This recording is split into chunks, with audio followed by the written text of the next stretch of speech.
Maybe this will be a good video where like we will never have to debate anything. But hey, was he right? Who knows? The Emperor of Mankind has shaped the galaxy of Warhammer 40k more than any other individual. The Imperium of Man, the dominant force in the galaxy, was a product of his Great Crusade and his Primarch project, and his wider millennia-long program to unify humanity. And without it, humanity would have been doomed to destruction. Right?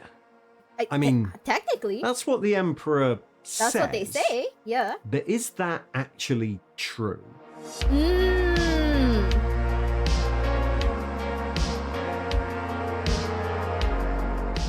Did you know Tale of Four Gamers is now over on Arbeiterian's Precinct House? There's a link in the thing below.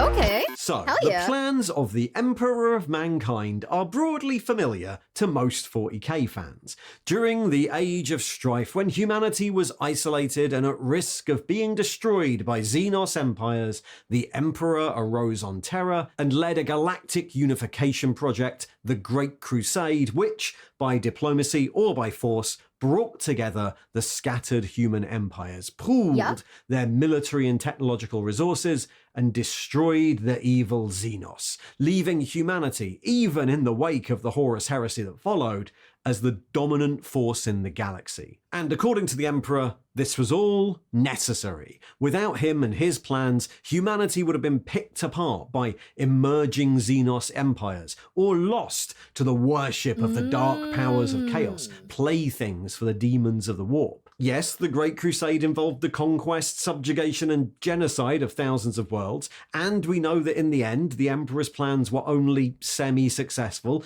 leading to the horrific and repressive Imperium of 40k, but it had to be done. It was the best chance available to humanity at the time. At least that's what the Emperor, beloved by all, said.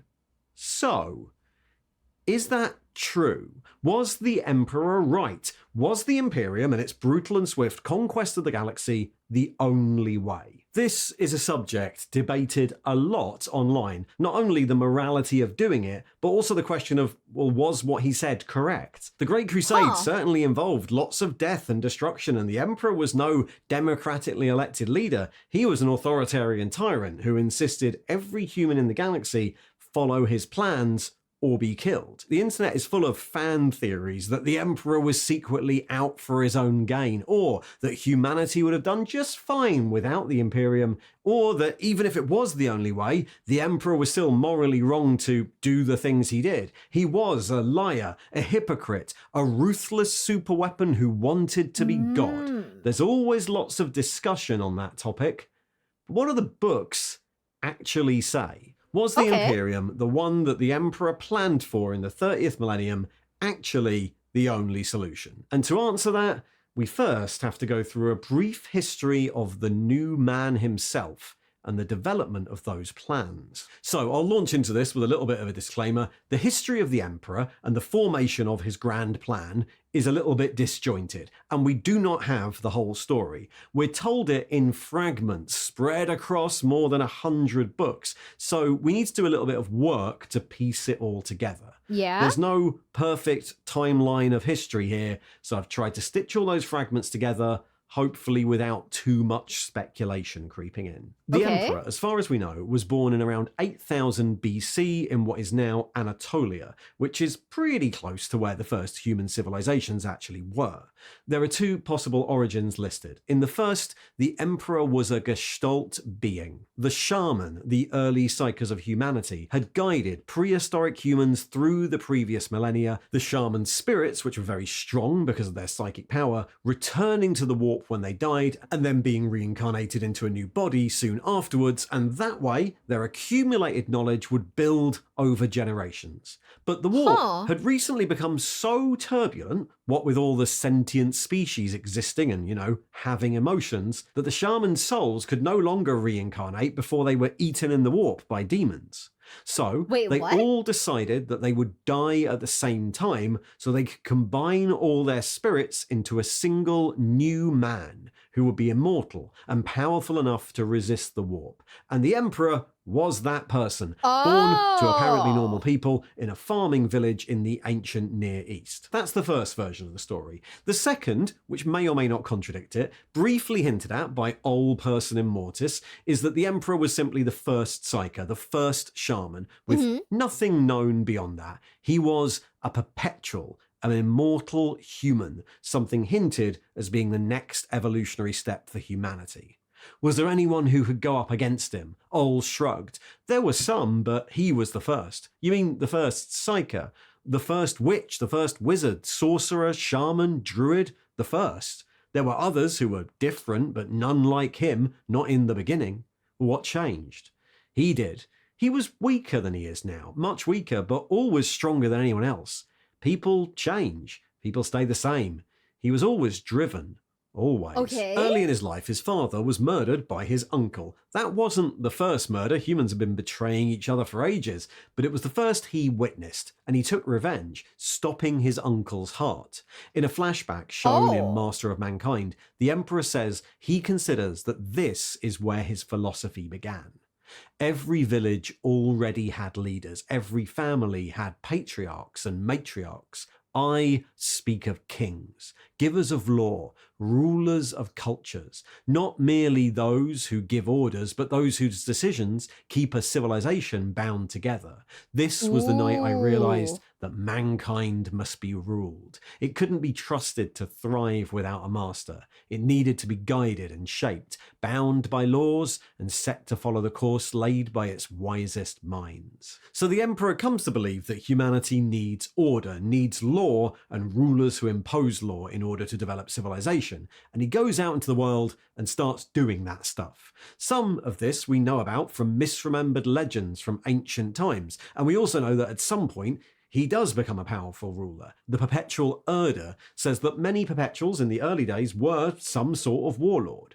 In the time of the first cities, he was a warlord even then, a king, and he was doing exactly what most of my kind do. He had taken on the stewardship of the human race. Yeah, he had a greater understanding of the universe than anyone, such was his power. He saw the dangers of the warp, the fragility of humanity, the recurring flaws of our species, credulity, anger, false faith, yearning, everything that was terrible and also wonderful about humanity.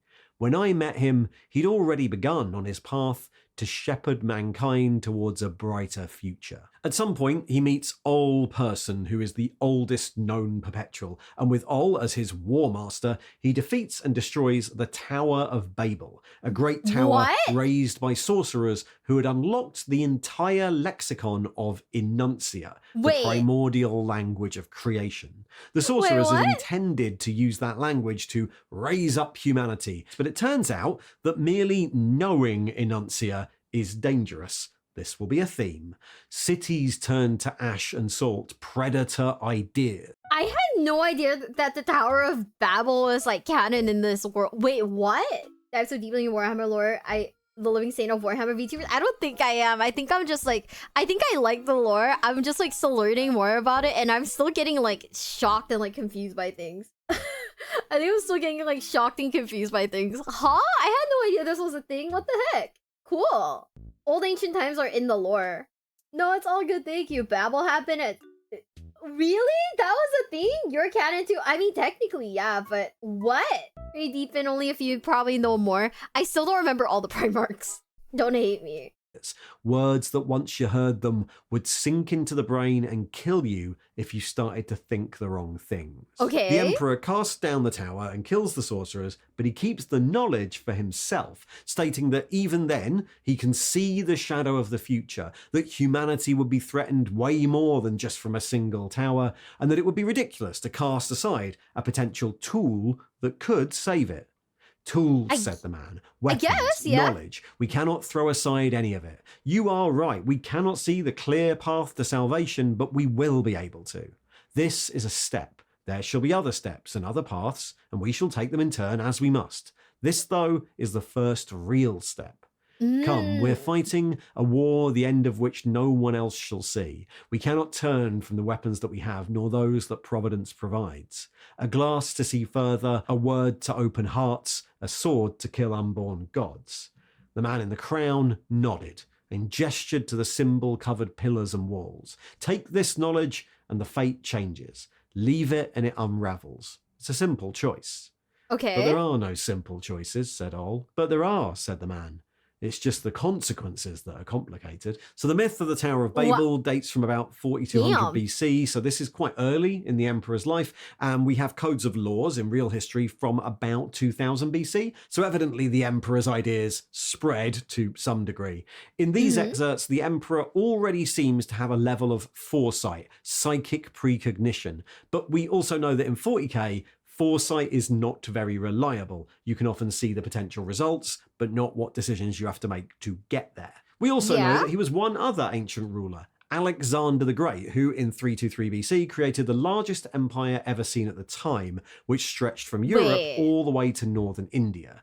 In a fevered memory, Horus says that the emperor once told him that he was Alexander, who wept when he reached the banks of the Hyphasis, the Beas River, when he found there was no more that he could conquer. He came to the river Hyphasis and crossed it and wept, for, as he put it, there were no new worlds to conquer. Beside the Hyphasis, my father wept because at the time he felt he had accomplished all he could. His ambitions were achieved and the revelation shook him.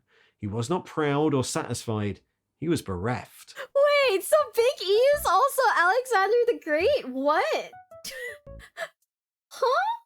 He was a lot of historical figures? Oh my god. Okay, this part I definitely did not know.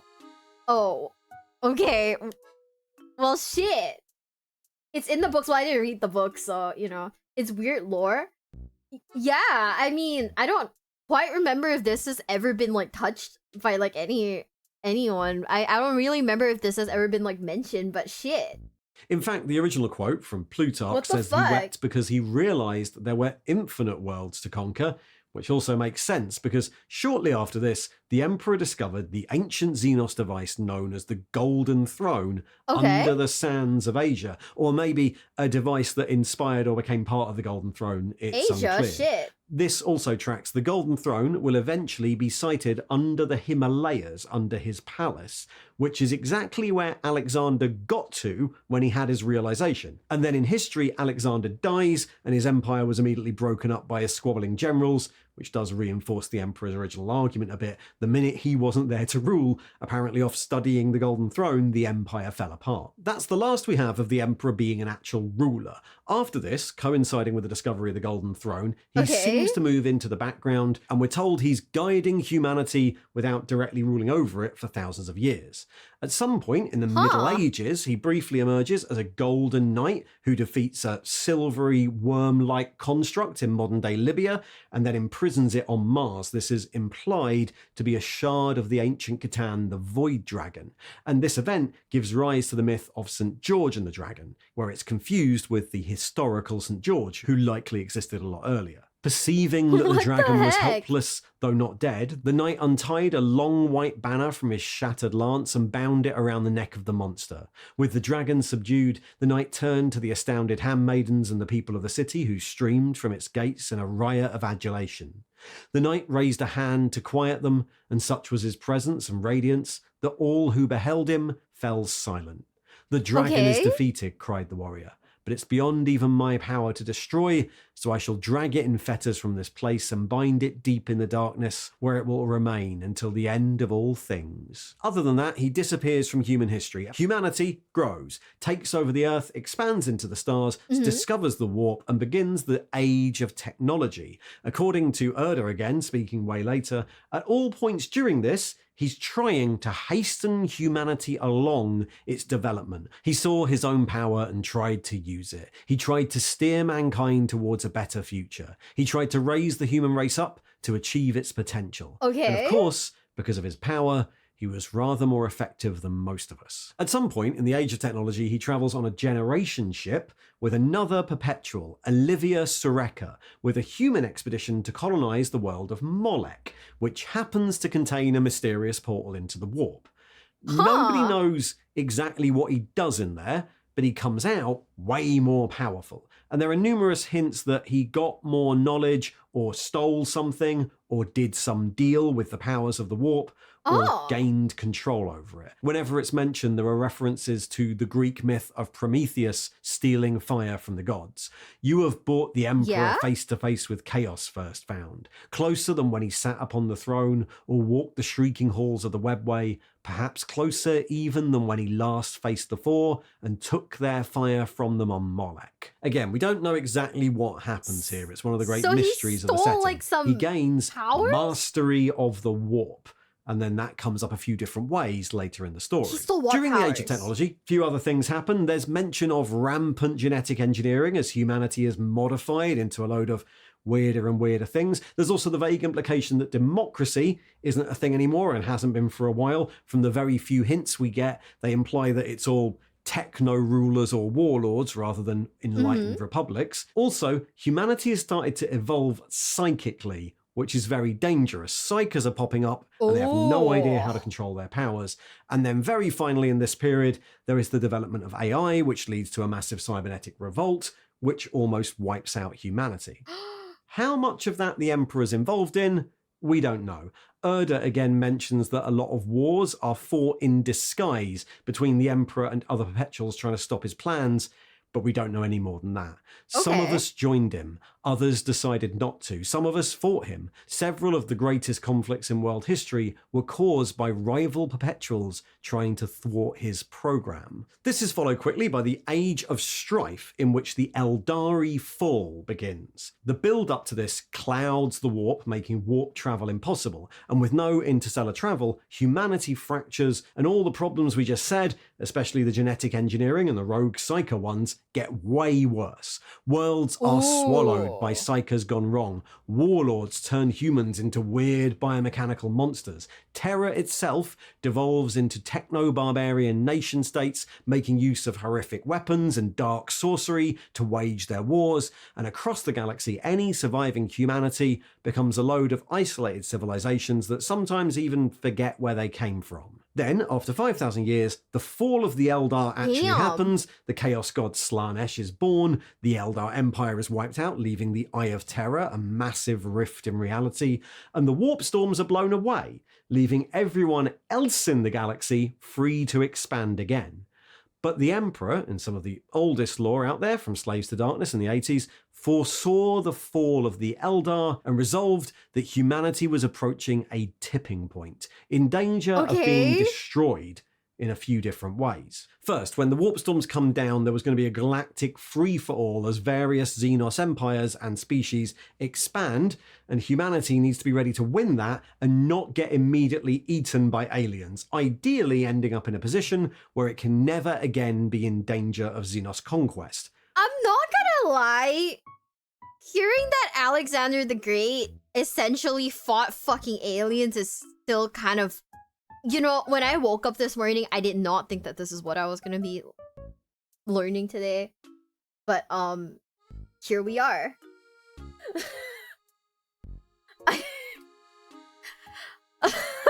I mean, cool. You know? This is like some FGO on steroids kind of thing. This is basically FGO on steroids, right? Didn't think the demigods were made old-fashioned side. No, but like, I thought it was just like, you know, I thought it was genuinely just aliens, right? But no, it's,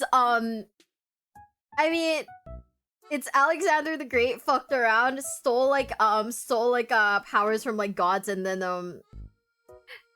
fought aliens. You know, and he probably killed Jesus too. Yeah, I almost forgot about that part. He also fucking killed Jesus.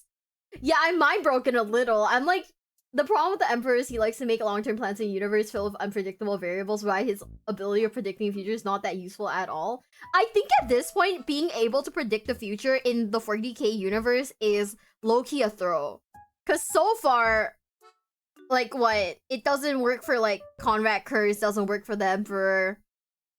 Didn't work for, like, Magnus. think they're all throwing. Holy shit. The tag is real. The tag is real. I'm literally sat here like, huh? Or, I guess, in danger of being screwed over by some Xenos race doing the same thing as the Eldar and ripping a hole in reality. Yeah, fuck the Eldar, now right? safe from real space domination, humanity needs to be able to evolve psychically in a way that doesn't result in them doing the same as the Eldar. Ideally, safe from as much of the predation of the warp as possible. Okay. So, along with a few other Perpetuals, Malkador and Erda at the start, he embarks on a great plan, or rather, a series of plans within plans, with contingencies and backups and fail-safes all over the place in the hope that one path will work. Again, it's not clear if this is just part of his ancient program to elevate humanity or a new urgent rush for it, but it's this plan that we're talking about in the video. The plan has a number of different parts, all of which are reliant on each other.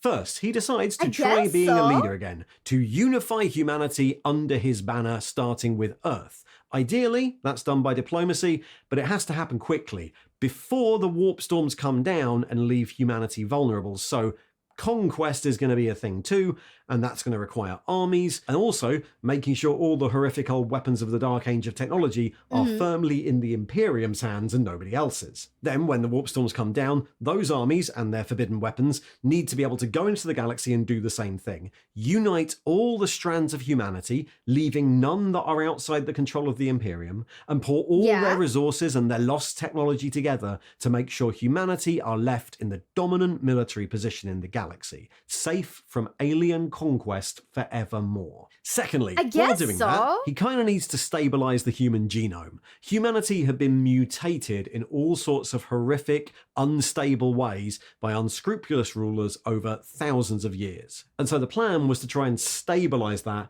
and establish a reliable, robust genetic base again. Just like with the horrific Dark Age weapons, the Emperor doesn't mind using genetic engineering to do his conquering. He creates Custodes, Thunder Warriors, and Space Marines, and he even uses that mastery of the warp to create Primarchs to lead them.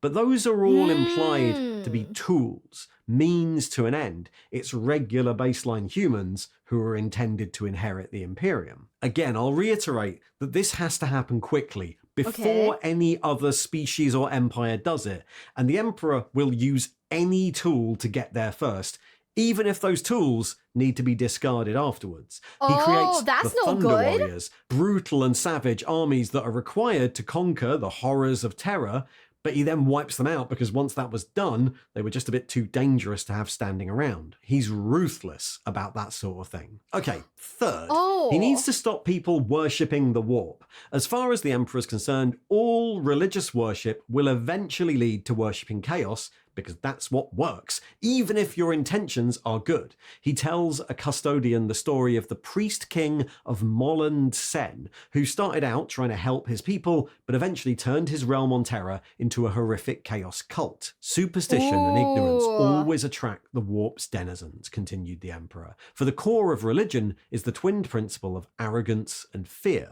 Fear of oblivion, fear of an unfair life and an arbitrary universe, fear of there simply being nothing, no great and grand scheme to existence. The fear, ultimately, of being powerless. In fact, it's not just enough to stop worshipping the warp. Knowledge of the warp needs to be quite heavily guarded since, a bit like Enuncia, knowing about the warp can corrupt you. And if knowledge of the warp was widely taught, inevitably some humans would try and use it for personal gain. Humans are like that. However, realizing that a belief in something higher is very useful to unite people, he replaces religious worship by a belief in the manifest destiny of humankind, the glorious project of the Imperium. You can have faith in humanity, in the project. Loken says as much right at the start of Horus Rising. I am a man of faith, he said softly, and that faith is the truth of the Imperium. And despite being in the shadows for millennia, the Emperor emerges and becomes that figurehead,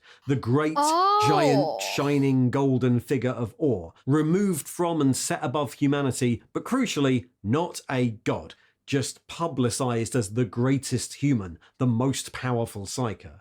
All person and Malkador and the Emperor all separately state that this is a performance. The man I once knew, he didn't really care for majesty or material riches. It was all just a means to an end. Everything was. The palaces, the titles, even the face he wore, they meant nothing to him. All that mattered was what they meant to other people. They were just aspects, signifying devices to carry authority. Sense. He had to look the part.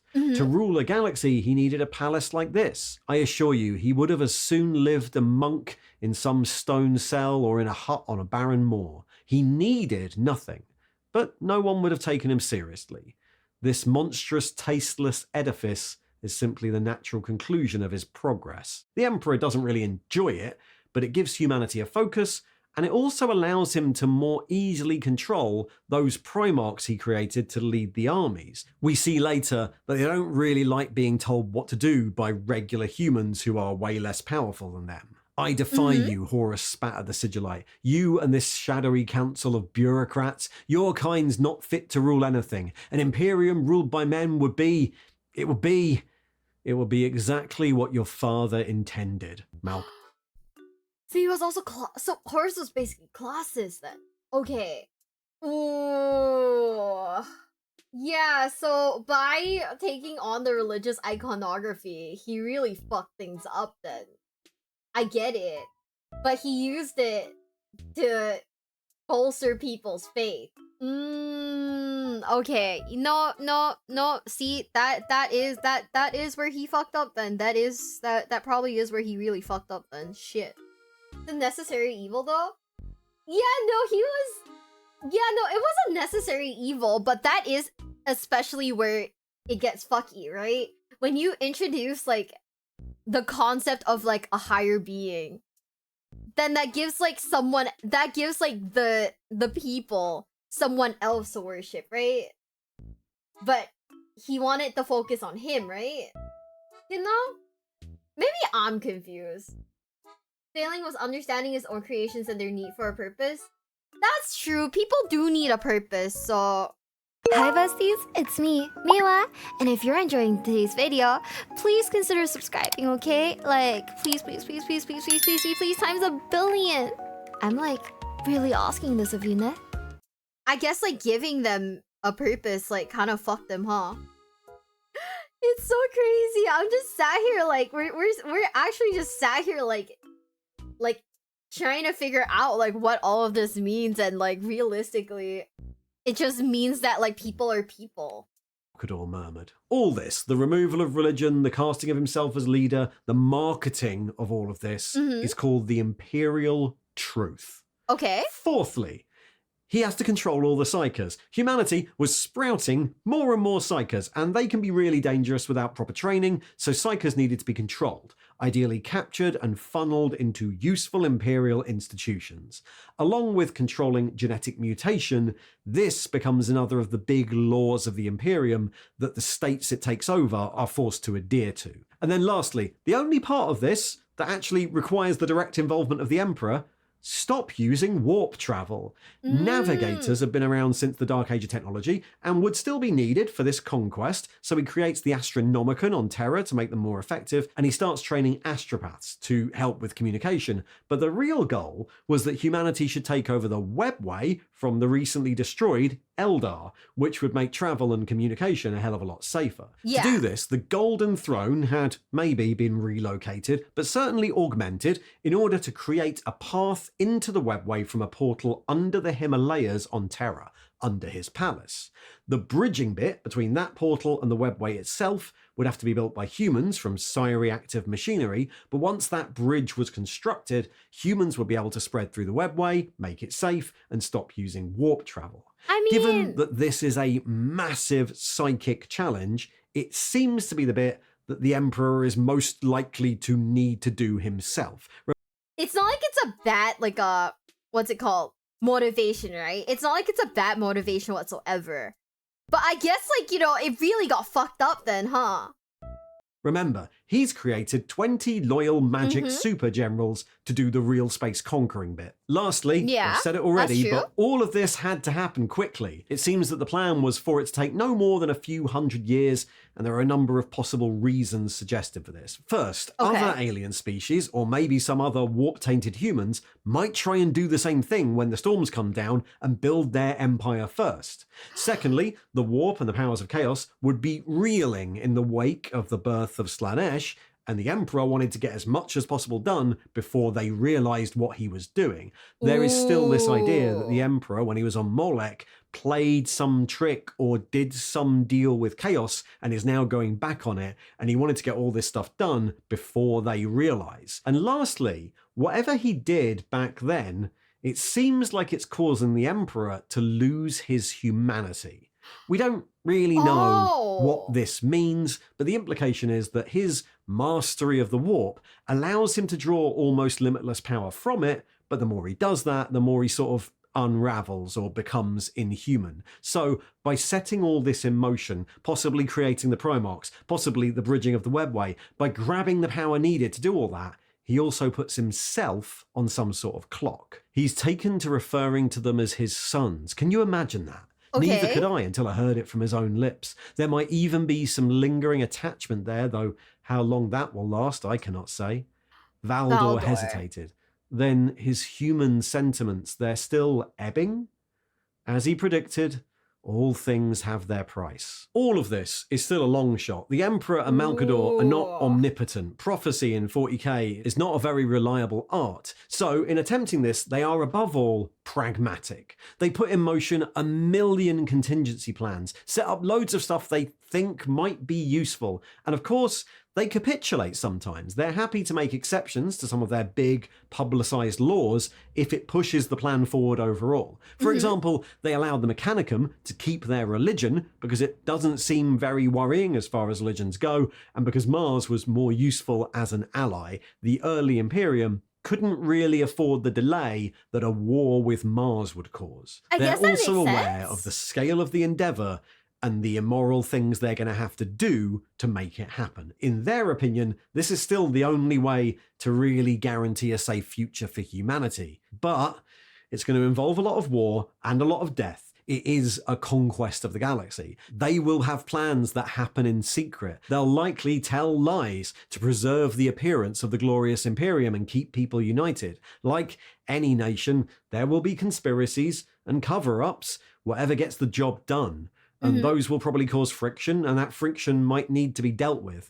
Their contingencies even plan, to a degree, for the idea that some of the Primarchs might rebel, and how they might deal with that. For the Emperor and Malkador, all of that is justified by the fact that it's necessary. The survival of humanity rests on this plan. There are occasional mentions of what the intended future will be like after all this is achieved, and speculation about what it might entail. Will the Emperor stay in power or disappear? There are hints he might not be around forever. Will the Space Marines and the Primarchs still be needed at all? Rob Ute Gilliman thinks that the Primarchs and Space Marines will serve a governing role in the future. Magnus's destiny is to sit on the Golden Throne, but it's also clear that the move is generally towards civilian human government. Unspoken understanding flowed between Magnus and the Emperor. Everything Magnus had done was laid bare, and everything the Emperor planned flowed into him. He saw himself atop the Golden Throne, using his fearsome powers to guide humanity to its destiny as rulers of the galaxy.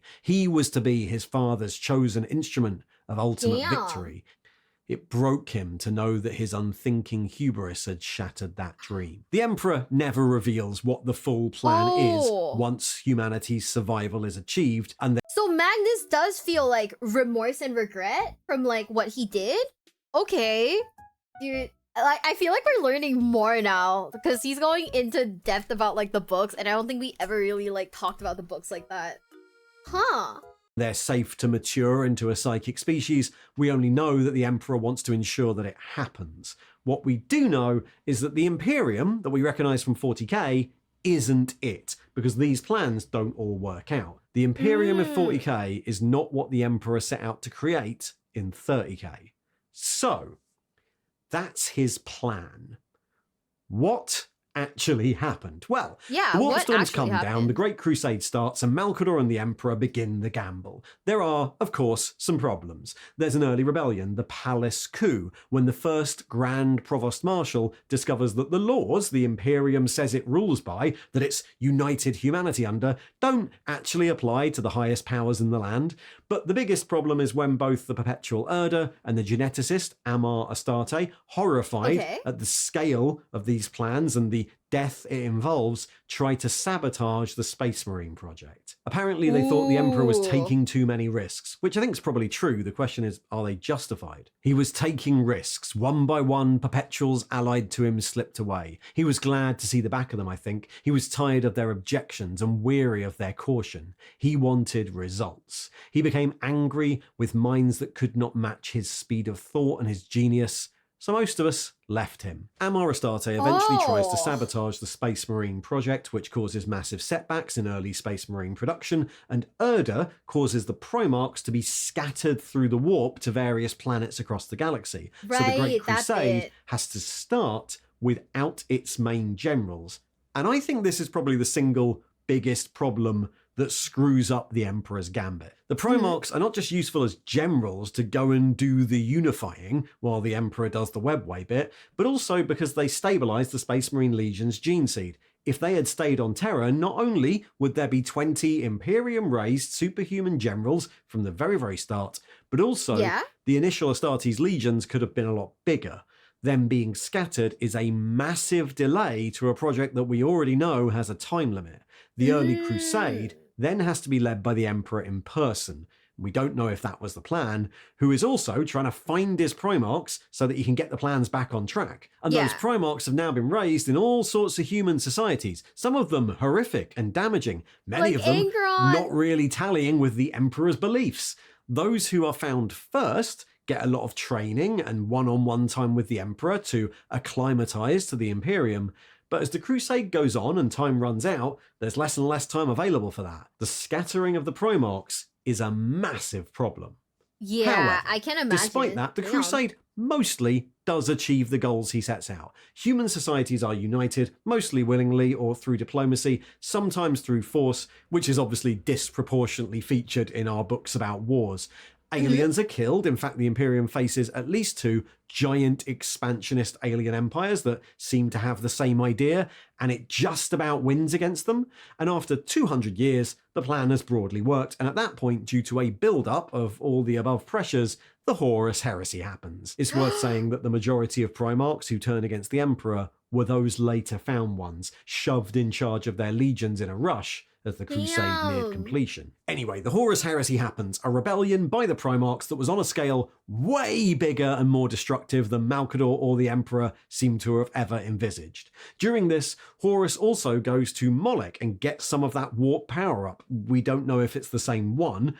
Magnus accidentally destroys the Webway project by doing nothing wrong, so the Emperor is then confined to the throne for the rest of the war, holding the warp breach shut, and after a decade-long war that sets the galaxy on fire, eventually, Horus and the Emperor fight. In order to beat Super Horus, the Emperor initially attempts to draw a ton of power from the warp, more than he ever has tried to do before, but this actually turns out to be a trick. It seems that if he does this, he'll become so powerful and so inhuman that he'll turn into an entity called the Dark King and destroy everything. So, Ol Person persuades him to let go of that power. Instead, he takes whatever core of humanity still remains within him and he hides it in the warp. That's the origin of the Star Child plot. And then he goes to fight Horus without his power-ups, in the knowledge that he's likely to lose, even if he kills Horus. He has excised those precious human aspects to further steel himself against the pain of what will come after and the mandatory atrocities he will have to countenance in order to rebuild the Imperium. He has set those frail and cardinal virtues adrift on the tide of the Imperium so that they will not immobilize him, and in the hope that one day he'll be able to reclaim them and be whole again. I watch that jettisoned fragment as it drifts into the void, just one more spark from this world bonfire. All his hope, his mercy, his grace, his love, cast into the lightless tracts of space and time. And he nearly that's became what a happens. chaos god. The Dark King is avoided, Horus dies, and the Emperor is so wounded that he has to be permanently installed on the Golden Throne, unable to influence his Imperium except through vague psychic visions, and where after 10,000 years he seems to have split back into the thousands of separate voices and personalities he started out as in 8000 BC. Rabute Gilliman, the raging tempest, spoke his name, and it was as the violence a dying sun rains upon its worlds. Gilliman, Gilliman, Gilliman. The name echoed down the wind of eternity, never ceasing, never reaching its intended point. The sensation of many minds reached out to Gilliman, violating his senses as they tried to commune, but then one mind seemed to come from the many, a raw, unbounded power, and gave wordless commands to go out and save what they built together, to destroy what they made, to save his brothers, to kill them. Contradictory impulses, all impossible to disobey, all the same, all different. Right. Okay, so that's kind as far as we can tell from the books, that's what we know happened, and that's what the Emperor's plan was. Yeah. We know that this great plan, the gamble made by the Emperor Malkador, didn't work out totally as intended, but was it wrong? If you go trawling the internet, you'll come across a load of opinions and theories about all this, most of which can't actually be proven with actual law. Well, one of the main issues is that a lot of the above is told to us by the Emperor. And we know that the Emperor has no problem lying or misleading people if it gets the job done. Also, some of the stuff that isn't told to us by the Emperor is told to us by people who have their own grievances and opinions. Erda is hardly a neutral source. So, is any of that true? At the time of the Unification Wars, many other rulers on Terra think that the whole guiding humanity for millennia story is made up, and the Emperor is just a bioweapon created in the Age of Strife. But we have All Person, who knew him back in ancient times. We have a couple of myths of ancient times, a couple of things where it seems other people said he was definitely there, so we know that that theory isn't true. But was the Emperor just a tyrant who wanted to be in charge all along, who spun all these tales for personal gain so that he could become a god? That's something you often see on the internet, but if that's the case, it seems like he had a lot of time to do that between being Alexander the Great and the Age of Strife. In Horus Rising, a demon of chaos tells Horus that the Emperor's intention was to destroy religion in order that he could become the only god.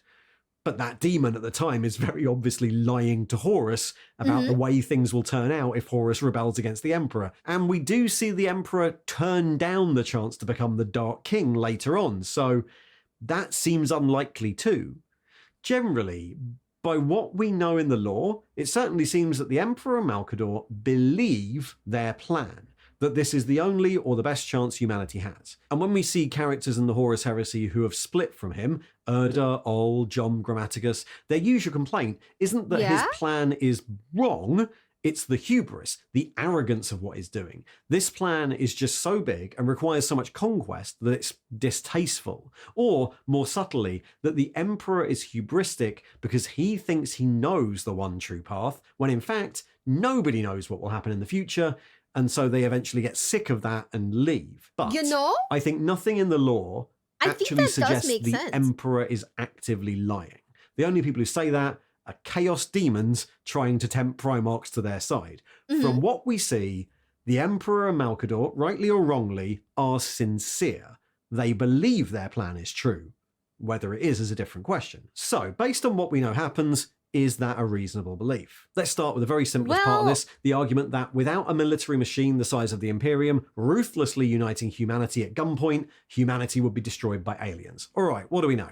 Well, the Imperium embarks on the Great Crusade in a number of expeditionary fleets led by the 20 legions, and they come into contact with various human enclaves that have survived the Age of Strife. We know that a lot of them join the Imperium pretty quickly, without conflict, either happy to be reunited or maybe fearful of the strength of the Imperium's armies, and those are obviously underrepresented a bit in the books. And then there are loads that either refuse to join or just attack the Imperium. or Uh-huh. are mutated in some way and thus are destroyed by the Imperium. No human empire we Ooh. encounter in the books wins. Most are defeated by less than one legion. A few are defeated without any legions at all, and some take detachments from a few legions working together to overcome, but no human empire we see in the books is anywhere near as militarily strong as the Imperium. We can't say the same for the aliens, though.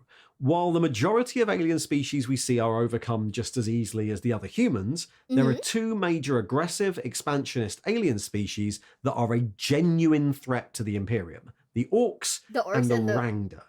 The Orcs are a simple one. Ooh. Pretty much as soon as the warp storms come down, the Orcs seem to be everywhere. They're the species the Imperium encounters most often across the galaxy, and it's not until the Yeah. climactic fall of War-Urg at Ullanor, almost 200 years into the Crusade, that the Emperor finally thinks the Great Crusade is on the home stretch, and it's safe for him to go back to his lab and work on the Ooh. Webway project. The Orcs are described in every way as being a major problem.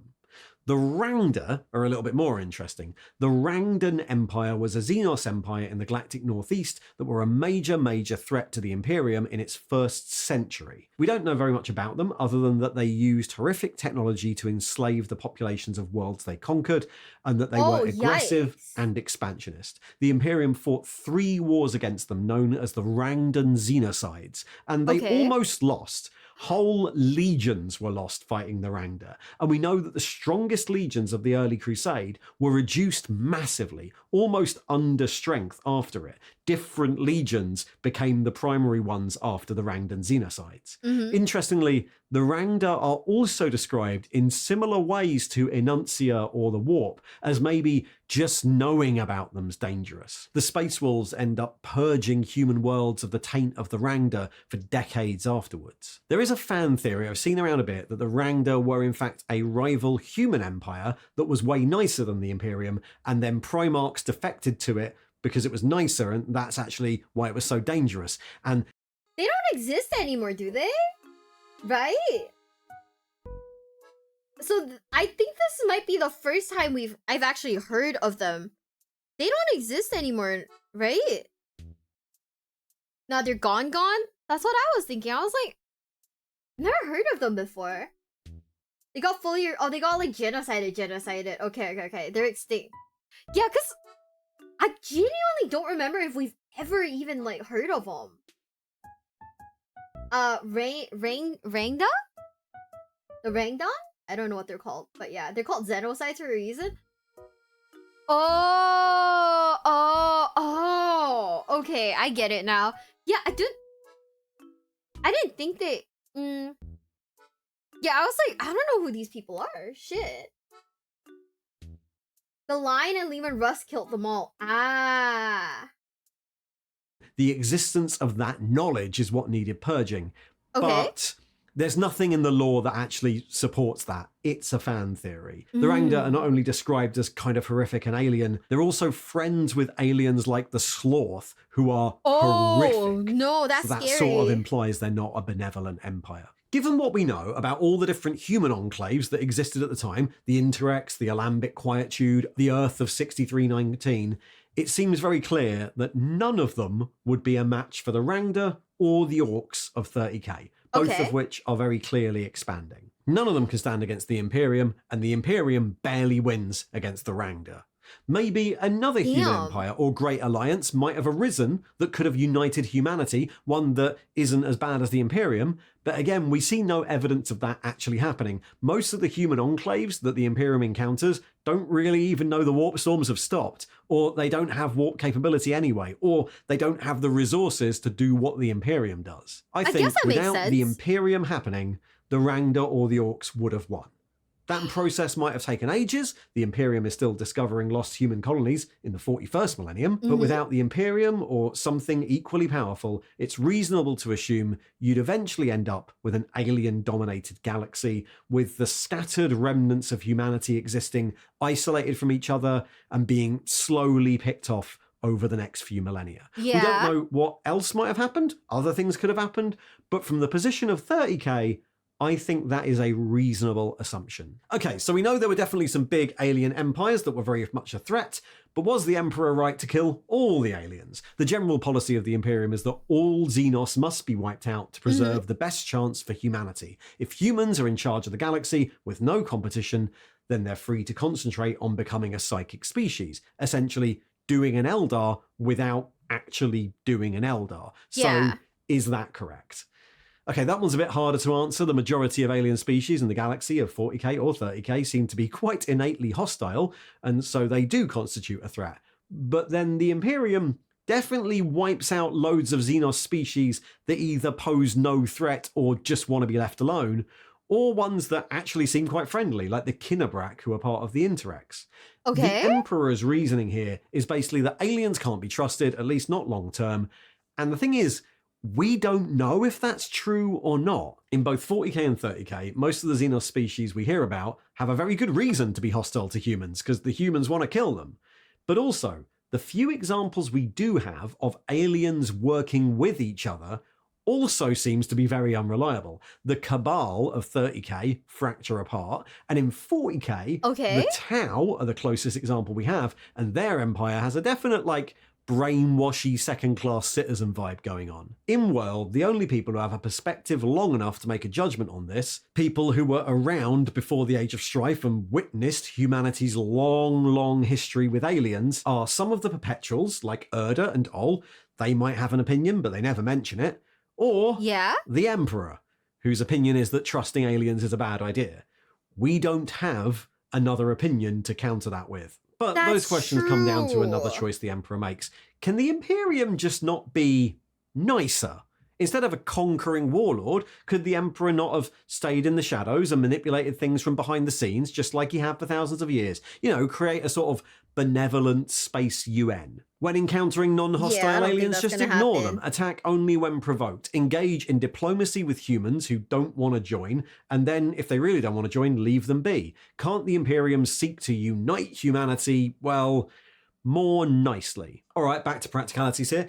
It seems from descriptions of the Unification Wars that Strife-era terror, with its horrific warlords, evil sorcerers, and gene-twisted ethnarchs, might not have been so receptive to a sort of democratic UN trying to unite it. The place frequently sounds like it belongs in Mad Max or Conan the Barbarian, and from all accounts, being the sort of warlord who could mass produce things like Thunder Warriors and lead giant fist-fighting armies as a figurehead was kind of the standard way of doing things in the Age of Strife. Alliances with those warlords seems a bit unlikely, at least in the time frame the Emperor is working with. But I guess that doesn't mean that united terror couldn't then have become a more diplomatic force once it spread into the galaxy. The question is, would that have provided the level of resources needed? We know that the Imperium that did happen, the Emperor's Imperium, was a completely militaristic society that made its priority the folding in of any and all human-controlled resources, including military power and ancient weapons, as quickly as possible, and then use that to try and wipe out the Xenos. And as I just mentioned, even that was barely enough to win against some Xenos empires. I think it's probably fair to assume that if humanity had controlled less military power, fewer planets, or hadn't amassed its strength as quickly through, long negotiation of membership, or had a structure that allowed individual systems to vote on their involvement in a particular war, or choose not to commit all their forces to the crusade, well, then they would be in more danger of losing, right? And apart from the loss of resources, the other problem with letting human enclaves stay out is that they're dangers in and of themselves. The goal of all this is the psychic evolution of humanity, something that is going to happen anyway, but without some sort of guidance and control, risks humanity just doing an Eldar. Their newfound psychic power getting so out of control, they end up getting eaten by demons and maybe forming another Eye of Terror. The Emperor's view is that even knowledge of the warp is potentially dangerous and corrupting, and so that knowledge has to be carefully controlled, and he very much operates on a need-to-know basis about that. Even the Primarchs are considered not important enough to be informed about it. They have one job, and it's real space conquest. Don't ask about the warp. And we know that most of that is true from the rest of 40k. We know the warp's dangerous and that unchecked psychic power is dangerous, and that worshipping chaos and the warp, or having random rogue psychers, is a great way to eventually see your planet and any nearby planets getting eaten by demons. We know that chaos is corrupting, and people can be lured into worshipping it stage by stage without realizing what's happening. All those concepts are pretty well established in the setting, so the Emperor is right about them. And obviously, leaving human planets to decide if they want to be part of the Imperium is then a massive risk. Psychic instances are increasing, so that planet is an ever-increasing risk of doing their own Eldar and destroying whatever bits of the Imperium are nearby. I might be getting pilled on this. Hold on a second. I actually might be getting a little pilled on this. Huh. When you put it like that, like, I guess? But at the same time, like, huh? I don't know. I might be getting a little pilled on this right now, chat. Yeah, I might be getting Emperor pilled. No, he's being reasonable here. Yeah, I mean, I do get that, like, probably, like, getting them before they get you makes sense a little. Like, wait. Wait. Oh. Yeah, he's actually being kind of reasonable. Last time I watched, you said, and I quote, I fall for propaganda really easily. I do. It's bad. It's not good. It's really bad. But yeah, wait, he's kind of right. Shit. Now, we are given a couple of examples in the books that seem on the surface to contradict this. The Interrex are very aware of the warp, so much so that they leave one of the most powerful demon weapons in the setting in a museum, which suggests that, with the proper teaching about the warp, humans can see it more rationally as a dangerous thing that should be avoided. Yeah. But the Interrex also have whole areas of their planets that seem to be demon-haunted caves where the rebellious locals still engage in their old folk beliefs, so it doesn't bloody work. Prospero was a planet of psychers who seem to be mostly plagued not by the Chaos Gods, but by other warp entities, Psychnoian. But while they have a much more holistic approach to the warp, they were still slowly being wiped out until the arrival of Magnus, who solved all their problems by being tricked into a bargain with Tzeentch. So that wasn't ideal either. And societies like the Word Bearers, home planet of Colchis, actively worship the Chaos Pantheon, but seem to be pretty stable for thousands of years.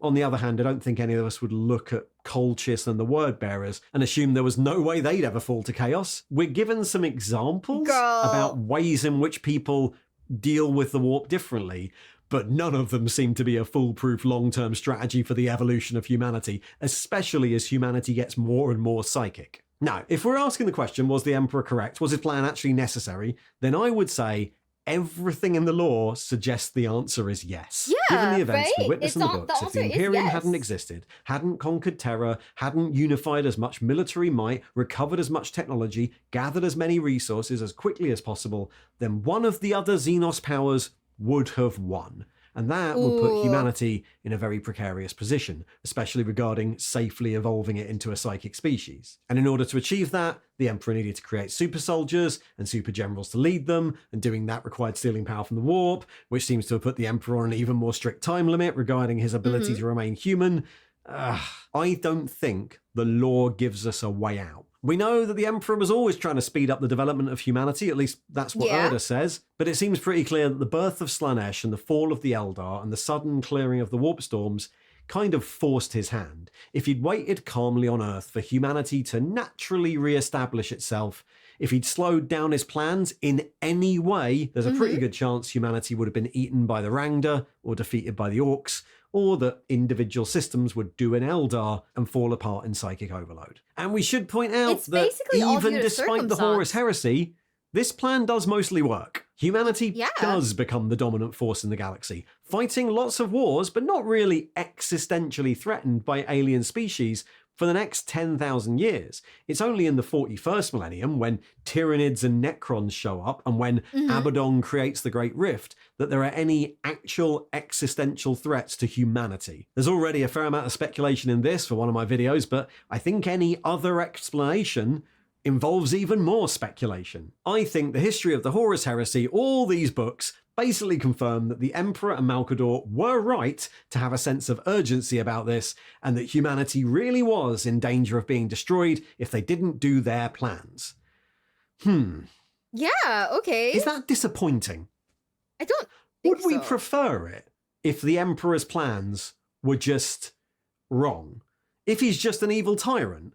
I mean, that'd certainly make the morality of 40k simpler, right? The Emperor's evil. But I think that actually, for 40k to work as well as it does, the Emperor's plans have to be correct. Usually, when people talk about how horrible the Emperor is, they mention the obvious things, right? He is an authoritarian tyrant. He's a dictator. He kills millions of humans and aliens in pursuit of his goals. He's also a liar, and he's often referred to as a hypocrite. He doesn't tell his subordinates, people like the Primarchs, the full truth about his plans. And in Valdor, during the Palace coup, we see that the Lex Imperia, the law of the Imperium, seems not to apply to him or his mates. All of those things are definitely true. The Emperor is horrible. And we can compare that He's a to our hypocrite, own but he's history. right. Human history has a string of authoritarian dictators who initiated massive wars or murdered millions of people, all in the promise that what they were doing was 100% totally necessary. That once their grand, bloody plans had happened, everyone would be better off afterwards. Ooh. Many of those dictators even believed what they were doing. They were sincere, at least at first. And millions of people died as a result of those grand plans, which then usually turned out to be wrong. Their plans did not make everything better at the end. The dictator and their immediate family usually ended up being really filthy rich and living a life of questionable luxury, while their people's lives got way worse. And it's tempting to just walk away from 40k with that as the lesson, right? Look what happens when you let an authoritarian dictator win. But of course, the Emperor's right. So we have to look at the other side too. Even when we think war is justified, the leaders and governments who do it still do many of those things, right? About the only war in recent history that most people would agree was justified was the Allied resistance to the Axis powers in World War II. But even the Allied powers restricted people's freedoms, conscripted them into armies, which were then marched into battle in the knowledge that many of them would die. They used propaganda, lied to their own population, they hid details of specific operations from their own side, even high-ranking members of their own side. They restricted information to those who needed to know. They instituted temporary draconian laws that sometimes didn't apply to people sufficiently senior. When we talk about wars, we accept that that stuff is sometimes necessary. It'd be childish to argue that fighting the Nazis was morally wrong because it involved lying to people, and lying is bad. Churchill was a bad dad, so you shouldn't support the war. That seems silly. Warhammer is a war game. Its background is about wars, and the Emperor's story mirrors the fundamental question we ask about wars in the real world. How much immorality is allowed to achieve something you think is moral? It's a trolley problem, right? Would you do an immoral thing if the results were likely to save more people? All right then, how many would you do? Where's the line? What if it was only slightly likely to save more people? In order to create a narrative where that question exists, to create that grey area where interesting stories happen, you need a realistically achievable moral goal and a load of immoral actions you have to do to get there. And then you can weigh them up and find all your uncomfortable situations, the meat of the story. And the Emperor's plan in 40k is the realistic moral goal. If the Imperium weren't justified at all, if the Emperor was just lying or incorrect, just an evil tyrant who's wrong, I think the setting would be less interesting. On the flip side, if every single thing he did was justified, that'd be boring too. There are people out there whose reaction to trolley problems is just utilitarianism, or who treat fiction like membership of a sports team. I'm a human, so anything is justified if it means the fictional space humans win. That's also boring. That's a Saturday morning cartoon in terms of morals. In order to be interesting, the truth needs to be in this weird grey area in the middle. It's much more easier to see that when you look at the setting of Warhammer 40k. In 40k, the Imperium really does need to fight wars of survival. Millions of conscripted soldiers drafted to fight against swarms of Tyranids, exterminatus to stop demonic possession and warp rifts. We understand that the Imperium's battle for survival is sometimes needed, but we also understand that this has made the Imperium so hidebound and dogmatic that it also fights wars out of basically tradition or martial honor. It wastes millions of lives for no gain at all, or sacrifices planets because of inefficiency. And that one thing feeds the other. It's a world where you can have an honest Imperial character fighting for the survival of their friends, and evil tyrants slaughtering millions out of tradition, and the truth is like somewhere in the middle. Those grey areas are just slightly different when we're talking about the Great Crusade or the Horus Heresy. Do you really need your soldiers to wipe out every single Xenos like a frothing zealot just in case? What if imposing a blanket rule like that, while certainly efficient, means that your soldiers start to enjoy it? What if you need to create an army or a general so horrible and brutal that they can have no place in the empire you're building? Do you kill them afterwards? Is that justified?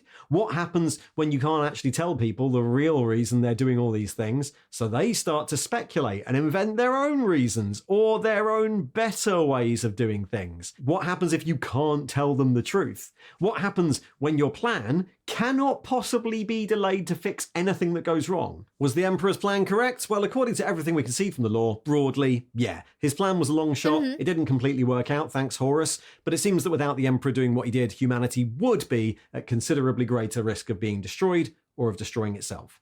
That is what the lore says. Does that mean it's morally right? Well, that's the same question we ask any time a war comes up. And the whole point of 40k is that you can't answer it. What's acceptable? How far is too far? These are questions raised constantly in the lore. The theme of many war narratives is to ask, at what cost? At what cost was winning achieved? Was it worth it? That question would be robbed of all its meaning if it turned out the goal was pointless all along. The Emperor's plans being right allows Warhammer to do that, to contrast the apparent requirement, the morality of that goal, with the reality of what had to be done to achieve it. And I think that horror, that tragedy, makes it a more interesting setting to tell all these stories in. Thanks for watching. I do agree. I do agree that the Emperor was right in his plans for humanity. Was he a terrible dad? Absolutely. Was he a terrible communicator? Absolutely. Did everyone around him also kind of get fucked up by chaos? Also absolutely. But like, you know? But everyone is just, you know, awful. And I guess we do enjoy being awful, so hey. I guess like, yeah, no. The whole gray area bit just makes like so much sense, you know? 07's in the chat. The Inquisition approves your reaction. I wouldn't say I'm like for the Inquisition necessarily, but like I do see Big E's points, right? I do think that what he did was absolutely for the betterment of like humanity, but still. Yeah, no, Big E does make sense as a character because he is like flawed as fuck, right? I think that the most human thing about him is the most human thing about Big E is basically things got really fucked up, right? Like things got really, really fucked up constantly. And he was just all he could do was lock in and adapt to it. Which basically led to a lot of things fucking up. Like it was like a chain reaction. Things just kept getting messed up and it wasn't great for him. But like I think that's the most human thing about Big E though. Realistically speaking. Is his ego? No, yeah, no. I think it doesn't help that he's basically like a godlike figure too, right? Like the ego would come with it, no? Right? Like he's an extreme of a leader. It's understandable. Yeah, I think that he genuinely like really fucked up by trying to take everything on himself. But I don't know, you know? I guess I kind of get it. He's like Lelouch from Code Geass. Yeah, I guess so. I mean, I just think I think he was straight up power tripping like Light Yagami from like Death Note, right? Like bro was straight up power tripping. And like obviously that's not good, you know? Like clearly. But like I guess I kind of get it on like the lowest of keys, you know what I mean? Yeah, he became the point of failure to humanity, but no one could do but exactly. Yeah. That is basically kind of it. Like he sucked. On the lowest of keys, he kind of sucked, but you know. But no one else could really do better, so it's just like the blind leading the blind, right? Yeah.